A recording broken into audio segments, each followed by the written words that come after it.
What's up everyone, Subterranean here, and today we're going to learn how to make this bass.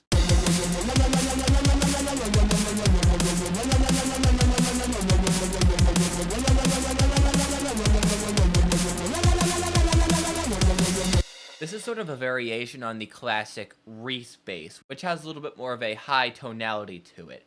Sounds like this have been used in a lot of drum and bass tracks, so we're going to start out by going to Massive. We'll initialize the preset by going to File and then clicking on New Sound. And before we actually create the sound, I'd like to mention that you can download the Ableton project file for this sound in the description. And if you don't have Ableton, then that link will also contain the Massive preset, so you can just drop it into your instance of Massive and you'll be good from there. I'm going to start by going to our fourth envelope. And I'm going to do what I usually do for my sounds in Massive because I like my basses to play at a consistent volume, and by default Massive has the volume decay a little bit over time. So we'll take the attack and move that all the way over to the left. We'll drag up the decay and the second level knob all the way up, and we'll also put the release knob all the way over to the left. Now let's take our first oscillator. We'll leave it on the default wavetable of square saw 1, but we're going to take the wavetable position and we'll fling it over all the way to the right so we have the classic saw wave sound. Now we'll take our second oscillator, we'll turn that on by turning the amp all the way up. We're also going to leave this on the default wavetable, and let's turn the wavetable position all the way to the right once again for another saw wave. But this time we're going to take the pitch and let's turn it down. Let's swipe with the pitch and see if we get a sound that we like.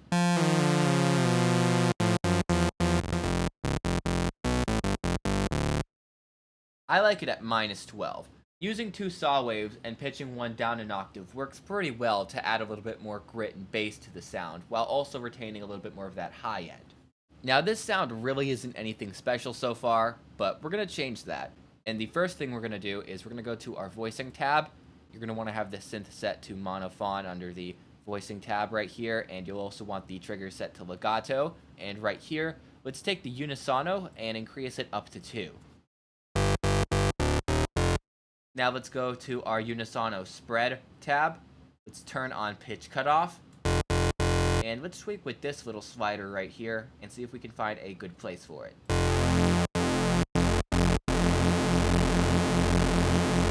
Somewhere around the middle will work well. You'll basically want it to be mirroring the pan positions placement right here. Now let's go to our oscillator tab. We're going to turn the glide time up, see if we get a sound we like.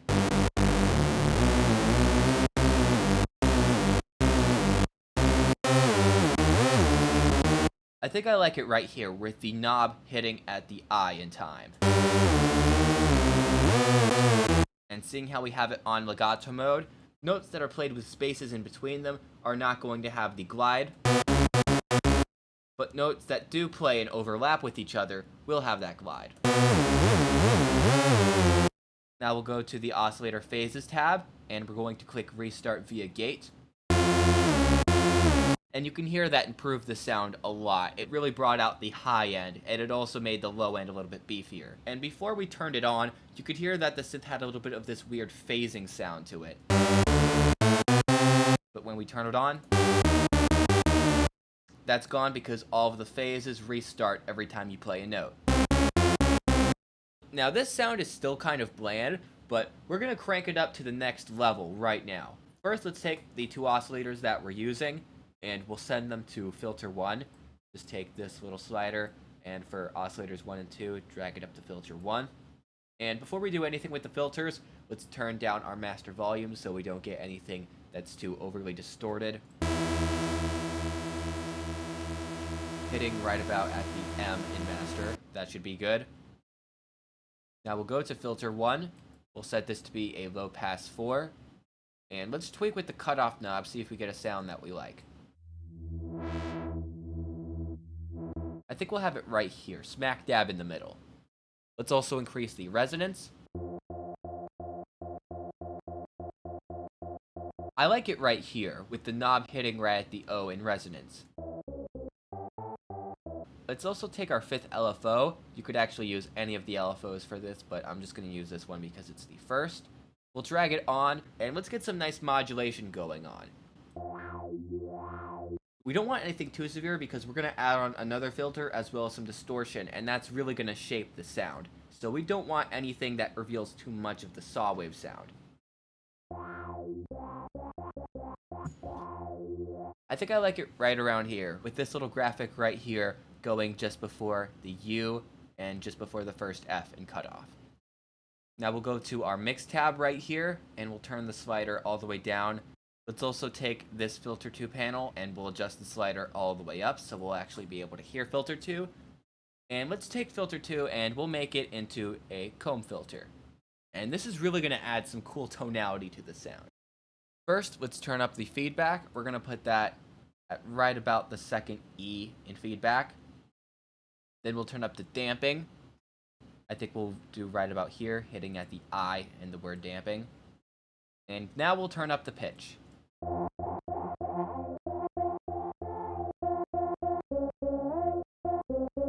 You can hear that there's some really nice tonality coming out right here when I have it on this setting.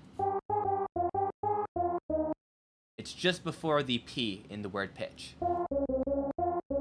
Now we'll go over to LFO 5, and for once we're not actually going to sync up this LFO. It's not going to be going at the same speed as the track. Instead, we're going to tweak with the rate manually right here.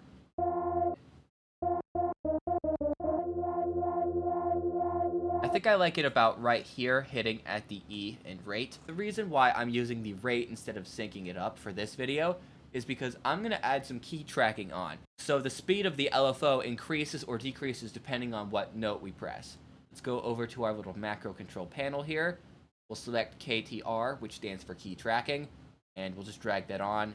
And I'm going to take this and I'm going to tweak it to be just right about here maybe. I don't want anything too severe. So now if I play some high notes,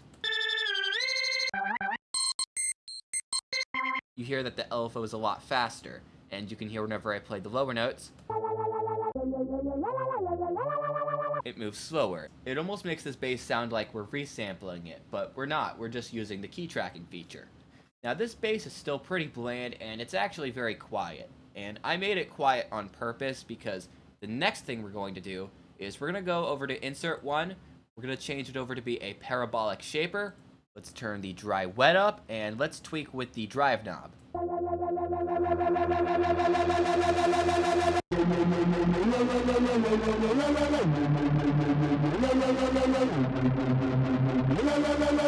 And you can hear that made a huge difference, just adding that parabolic shaper.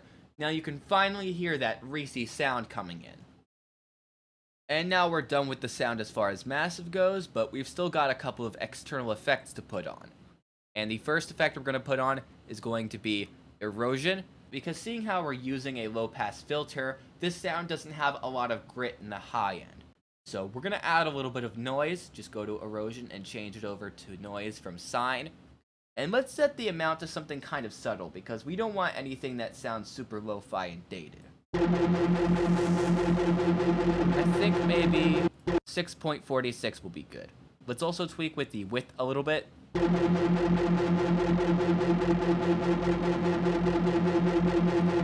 a little bit more subtle. We'll do 0.21. And now we'll tweak with the frequency. I'm thinking somewhere around 8 kilohertz. And that's all for the erosion effect. It's a pretty subtle difference, but I think it sounds better, and when we add some of the other effects on, you'll start to notice the effects of the erosion plugin coming in a little bit more. Now we'll throw on a reverb, and like usual, we're going to turn on low cut and high cut processing, and we're going to make a curve right here, but this time we're going to do something a little bit different. We want something with emphasis on mostly the highs. We don't want to reverb the low end of the sound very much, or else it'll be a little bit weird and muddy. And we'll also turn off the chorus. Let's decrease that decay time a bit, because we're going to add some compression after this. Maybe 832 milliseconds. I think we'll leave it there. Let's also do the same thing for the dry wet. Let's just decrease that. 34% should be good. Now we'll throw on an instance of multiband dynamics. We'll go for the OTT preset. And we're barely going to do anything with this preset because it sounds great the way it is. The only things that are sort of bugging me here is the lack of mid-end. It sounds pretty hollow, and it's compressed just a little bit too much for my taste. So let's decrease the amount. I'm thinking 46% will work. Now we'll throw on an EQ8, and we'll set the frequency to be somewhere around 17 kilohertz. So we can just type that in, 17000. And for the EQ8, we're just going to make some more adjustments to the high end because it's still a little bit too inaudible for me. Let's increase the gain right here. Maybe 2.60 decibels. That'll work, and we're not going to tweak with DQ. Now we'll take band 4, the one that's set to a high shelf by default. And let's tweak with the frequency. I'm thinking maybe 5.49 kilohertz. And let's increase the gain a pretty significant amount. Somewhere around 7, maybe 7.31. And we'll go with that. The last effect we're going to add on is going to be a third-party plugin. And if you've watched some of my previous videos on this channel, you might know what effect that'll be. We're going to throw on an instance of Clip Shifter. And if you haven't seen me use this plugin yet, it's completely free. There is a paid version, but for my videos, I just use the free version, and it works really well. And you can get it for Windows or Mac. So let's increase the in-gain, make the sound a little bit more gritty and distorted. 8.46 decibels should. And one small thing that I goofed up on just a little bit while I was making this bass is I made the cutoff modulation a little bit too subtle. The sound is supposed to sound like this.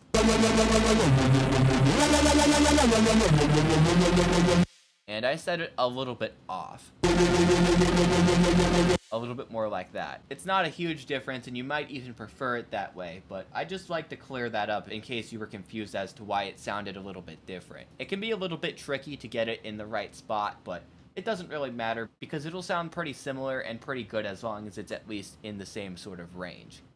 And there we have our sound.